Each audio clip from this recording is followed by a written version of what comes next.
Hey everyone, it's Blake. Welcome in to episode 3 of our Exploring the CVerse series, and we are now to the number one company in the world, USPW, United States Pro Wrestling.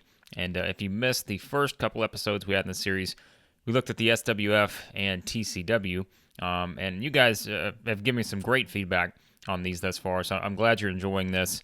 Like I said, I'm just kind of doing this for my own enjoyment too, just to kind of have some fun and maybe see what kind of potential stories there are in terms of playing a long-term CVerse save on the channel, doing the series. So this is really, this is fun for me just to look at these different companies and say, that looks interesting in terms of, I'd love to kind of play with that roster, or that's kind of a fun narrative to look at. So yeah, this is a lot of fun. So I appreciate the great feedback. And again, we're gonna journey through pretty much the entire CVerse here. So I'm glad you're enjoying it thus far. So let's talk about the number one company in the world in this particular universe here, and it is kind of where things stand for USPW. Of course, they've become the top company in the world, $50 million at your disposal. And I mean, you can pretty much do whatever you want financially. We've kind of looked at the SWF and TCW. I think the SWF, what was it, 30 million? TCW had 10 million. So clearly, out ahead here in terms of your financial backing for USPW.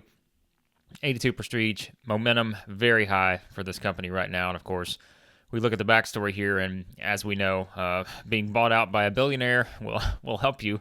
And so that, brought the cash out. You got a lot of coverage in terms of your, networks and all this stuff. Your viewership's high.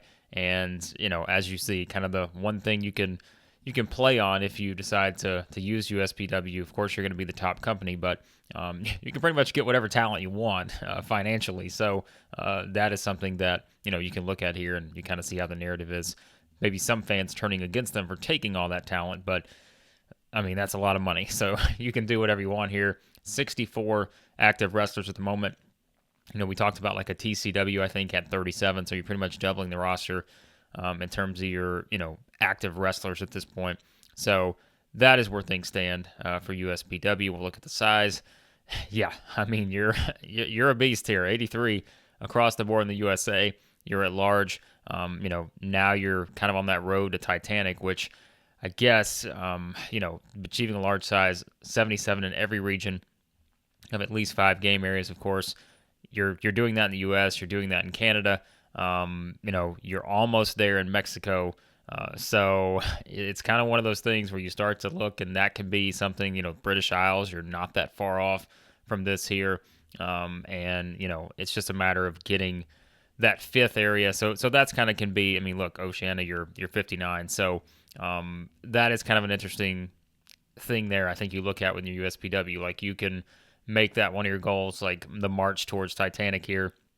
I mean, I think it's a very interesting setup, like I said, because you've got all these resources, and, making that goal towards Titanic, that can definitely be something you can work with. And I do like, that kind of fascinates me as someone who would maybe look at them, because I'm like, okay, the popularity, you see kind of where they are in terms of the size rating and all these different areas. And you can really make it a focus to grow your brand in certain areas and get to that Titanic size. So that is something that's very appealing for sure. All right, to get there, you got to pay attention to the product, as we know. And, the product here, this is something else that I find interesting because, it is the family-friendly pro wrestling. And as we know, like with USPW, it is more of the, the big characters. Like you've got these over-the-top type characters, and it's more about, the personalities and that kind of stuff than it is, in-ring work or work rate. That's not the case here, whereas like we mentioned, like with the TCW or something, you're really trying to get a lot of those, high match quality type stuff, and you're really focusing on the wrestling. That is not necessarily the case here, even though, you're focusing on matches. It's just, you see kind of some of the stuff here. The scandals can affect you more with USPW because it is kind of a company, based around everything, kind of the backstory there, and family friendly and all that. So that can hurt the prestige a little more. So you can't have any of that stuff. Of course, events 85-15. That's a normal split, I guess you could say. 70% matches, 30% angles. But of course, what's different is you kind of look at the split in terms of the ratio of in-ring action popularity. So again, characters, these big characters is what you're looking for. And it's a less intensive style, so it's kind of much more of a safe style because you're not doing a lot of long matches. You're not doing the hardcore type matches. You're just making it very simple, and you're pretty much relying on the easy to follow angles, like you're just doing simple angles, simple interviews, that kind of stuff. So yeah, I mean it's different, the ones we've looked at thus far with SWFs and TCW. So you're not looking for those 30-minute matches or anything. That's just not going to work. So, and you're definitely not going to overbook anything. It's all about simplicity to me. That's like when I look at USPW, that's what I think is it's got to be simple. And again, that will appeal to some people. Some people it won't. So of course, very strictly enforced on the face heel dynamic. And what you do have here that you don't have with the other companies we've looked at thus far is the women's division. So you do have a very smaller women's division you can work with, so that can be something else that can be appealing. I like that idea, kind of building up a women's division and continue to take that in the right direction. So I like that idea too with USPW. So that can be something else. Again, I know it's kind of, people can kind of look at them and see, well, it's very easy to play as them, but there are some fun, kind of side stories you can work with, whether it is building up the women's division or that kind of stuff, or again, just kind of different ideas there. So that is where we look at on that. Your events real quickly, we'll look at that. Your usual weekly television show, American Wrestling, so only one weekly show. Then you've got your normal, monthly pay-per-views here, and you've got a lot of, really good pay-per-views in terms of their importance. You're trying to think, which one is it? What is it? The Independence Day Slam. Yeah, I was like, I knew we'd get to it. That's your big show of the year, your season finale. So, July, you're working towards that. So that's kind of your biggest show of the year for sure for USPW. And I like the graphics for USPW. They're a lot of fun here. Yeah, I think they're kind of a lot of fun to look at. But all right, so that's kind of your setup there. Like we said, in terms of your coverage, I mean, look, you couldn't ask for much better than this, right? So that's why, in terms of growing the company size-wise, getting towards that Titanic, perhaps status, like you've got plenty of coverage, and it's really just a matter of, just taking what you have to work with and just continuing to expand on it. Like that's pretty much the story here for USPW.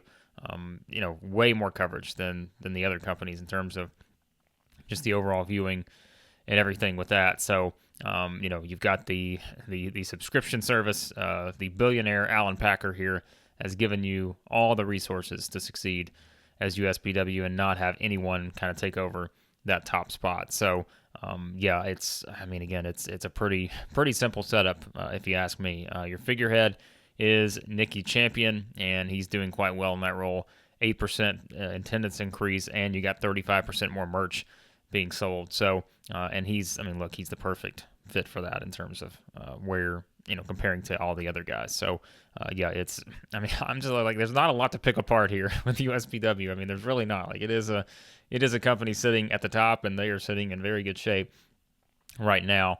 You look at your championships, you've got your USPW national champion, and Roger Cage is there holding that one. So, you can kind of, again, if you want to play into like the game, the story-wise here, never really been booked strongly enough to mean a great deal. Well, you can change that if you want to kind of make the national championship a little bit more, a little bit more meaning. You've got your women's championship, which, it's already up to a nice 69 rating here and great wrestling action. And, as you see, it's more prestigious at the moment than the national champion. So, again, the women's division, I think, is the appeal of USPW in terms of, building up a division, going out and signing some more talent. That is something you can do for sure. Your world champion, easily one of the best looking world championships, in my opinion, in the game. And that is, Rich Money is your champion at the moment. and certainly one of your biggest titles in the entire game. So at a 90 prestige, so there's no doubt that that's something you can work with.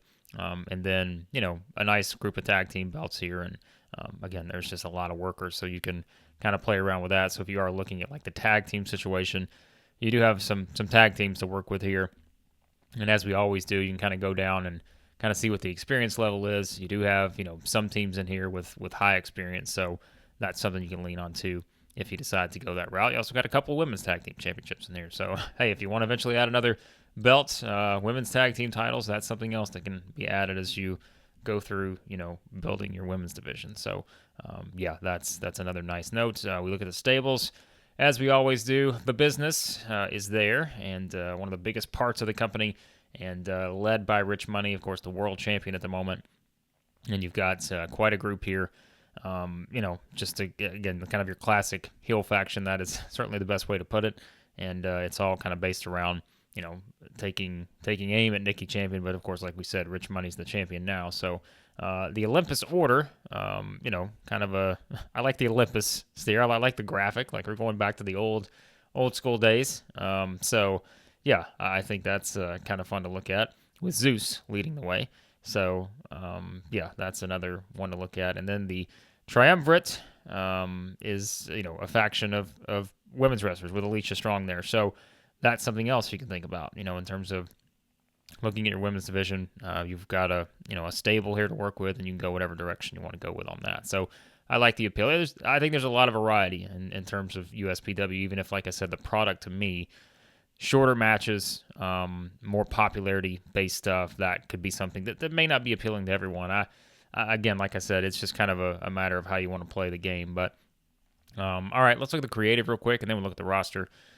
And you kind of see, again, your top group here. Of course, Rich Money, Nikki Champion, they're easily the top two.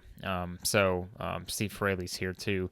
But clearly these two are guys you're going to kind of build a lot of stuff around. Next big things, you've got a couple guys here. Turk Treneman. What's Turk? Let's look at some stats here. He got 78 star quality, so that's not bad. Only 22 years old, so there's a project if you want to go that route. Jack Jackson. I love that name, and I love the graphic here. Just the aviator sunglasses, the cigar. This guy, he's got talent. Only 24 years old. I think this guy's a star, but a little less popularity than Turk had there. So, hot prospects. Got a interesting group here to choose from. Well, look, something else to note, of course, is of your hot prospects, 3 of them in the women's division here. So that is something too you can look at, and maybe that, again, like I said, is something you can really kind of lean into if you want to make women's wrestling a bigger focus. You got 3 women's stars here on the hot prospects. So momentum wise, again, this is just kind of whatever you want to look at. The Force does not have a lot of momentum at the moment. So, unfortunate for the Force. But, all right, let's see. Before we get into the roster, we always do that last. You're backstage here, so you got some negative influences. We don't have anyone that's more than mildly negative. So, I mean, like I said, there's not a lot of flaws with USPW. There's a reason why they're number one. Again, the product may be a flaw to some people just because you're not going to be booking these lengthy matches and that kind of stuff. So that may be something that you look at. Look, there's no developmental agreement with any other company, so that's worth noting. Child companies, you don't have any of those either. Again, that's something that you keep in mind there on that. Training facilities, you don't have a training facility. Like you don't have all the other stuff that we've looked at with some of these other companies. So that can be something else you can kind of make as a goal. With this one, and as we said, I mean, you for sure have the money to do whatever you want. Like you can build whatever you want with the type of money here, and again, you can invest in all kinds of stuff because you do have the cash to do that. So of course, not in the alliance here of the Confederation of the Territories. Your relationships, of course, you're at war with SWF, Hostile Attitude, TCW, and you're really just kind of on your own here. There's not a lot of USPW, you're not really tied to anyone else. So that can be something you can, maybe I can build a relationship with someone else for like a developmental territory or something like that. That's certainly a possibility. with them there. I'm trying to see if there's anything else we have skipped looking at thus far. I don't think we have. All right. Let's look at the roster because it is one, like we said, it's a little bit bigger. It's definitely bigger for sure than some of the others we've looked at, and one of the bigger rosters in the game. But you're the number one company. What do you expect, right? So let's look at our major stars. We always do. So it is these three as we looked at in our creative section. These are the three that are leading the way. Nikki Champion, the undisputed main star. 91 popularity. He's definitely over. And so, your top face without question. Something else I like to look at too, when you're looking at the roster, I always kind of look and see, are there guys who can basically play different roles, right? Like, can your top stars play different roles? Because that gives you more story ideas to work with from my standpoint. So, Nikki Champion, he's amazing at being a babyface. All right, so we're definitely going to put him in that spot, right? But, could possibly work as a heel if we needed to, but it just probably wouldn't be something we would do a lot of. So I like to look at that with some of the top stars. All right, can we have, a fun heel turn planned, or can we have like a babyface turn for a heel? Can they work different, ways here? And I think that's kind of fun to look at too. But again, with USPW, like you're not doing these in-depth stories with, shocking turns and all this other stuff necessarily, because it is more simplistic. I guess you could, like I said, simplicity is what I would say with USPW. So another, big star in Rich Money, got a lot of, stuff going here. Rich Money, he's 44 though, so that is something to keep in mind. And he was the head booker before we took his job if we're running the company. So, so that's something else too. So Champion's only 35, so that's good. Steve Fraley, 36, and again, very over. And, like I mentioned, you can, get someone who can work as a face or a heel. So I like that idea on that. So that's your major stars. Good group of stars here. Enigma, also 44. So, we always look at the age, right? And so you look at Rich Money, 44, Enigma's 44. So, you kind of have to keep that in the back of your mind in terms of, all right, eventually these guys are going to retire in the near future, and how do you replace them? But with USPW, I don't think that's as big of a question mark, because you do have all this money and you can go out and poach talent, because that's what they're known for, right? So, you can do that. Josh Thompson, let me just tell you right now, 21 CW, who we will get to eventually in this thing, that is probably the longest save I've ever played in the CVerse. And it's interesting to think about, because I don't know why, I just found that company so appealing, and I don't remember when. This may have been TEW 2013, or it may have been before that, honestly. I don't remember. But I played such a long save with 21CW, probably the longest save I've ever played in the CVerse. And this guy right here, he is like the MVP for me. I don't know, for whatever reason, he is, I loved booking him in that save. And I love the fact that he's here now in USPW. And he is someone else, that can kind of work in different, directions. And I like the fact that he's a heel now and kind of playing that arrogant heel role. So this is kind of appealing for me, having played a lot of years of the save with 21CW and having Josh Thompson. So I kind of like that idea with him. So he's there, 38 now, but like we said, you got some guys that are getting up there in age, but you got Running Wolf as well, who's only 32.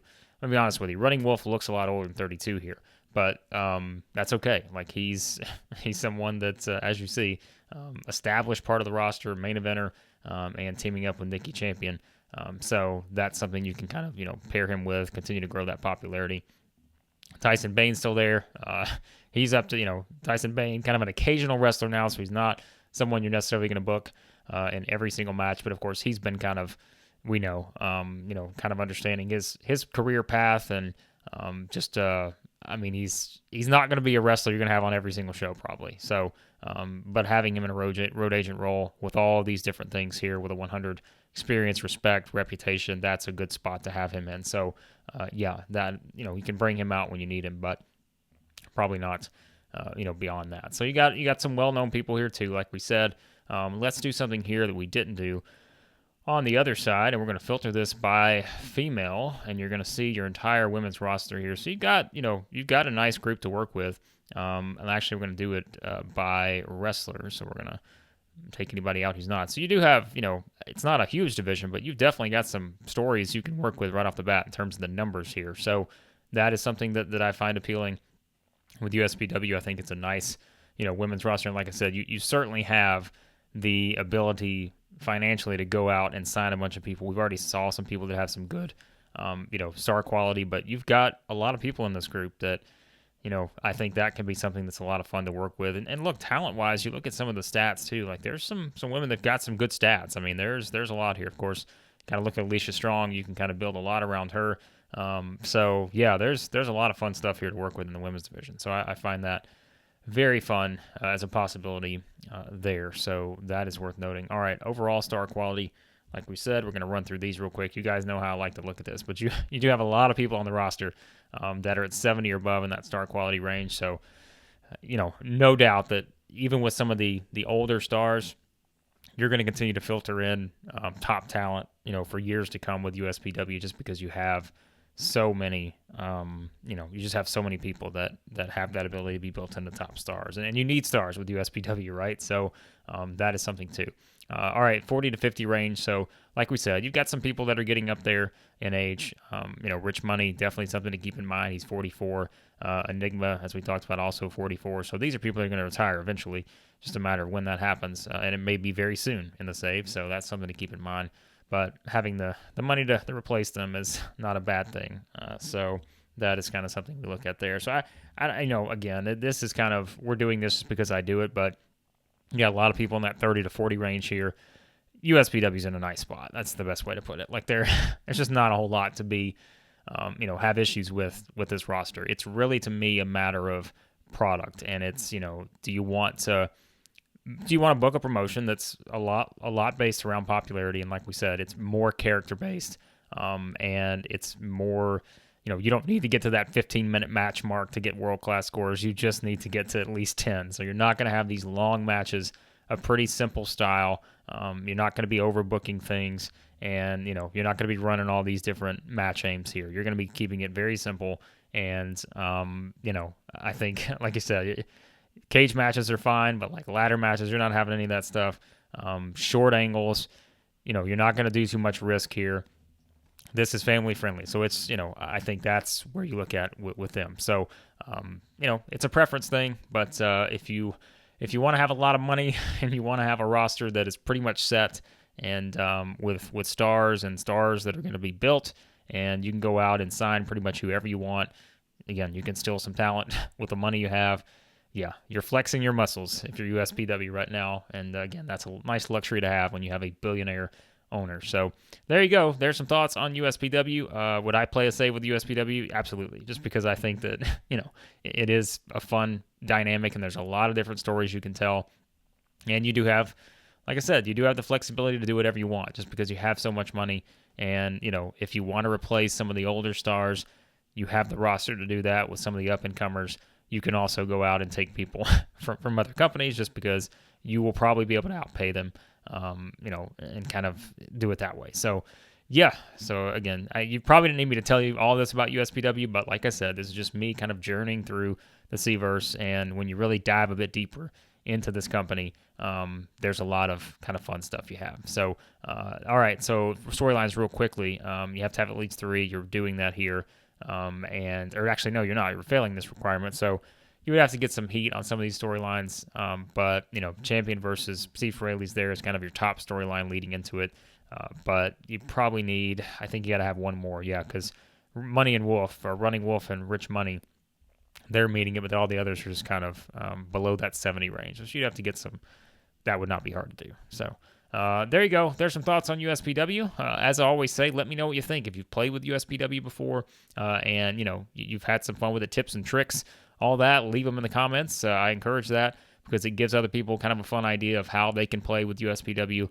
So yeah, be sure to do that. And I always appreciate the great feedback. As always, be sure to like, share, subscribe, all that good stuff. And yeah, again, like I said, this is just kind of fun to look at, and I think this is a company.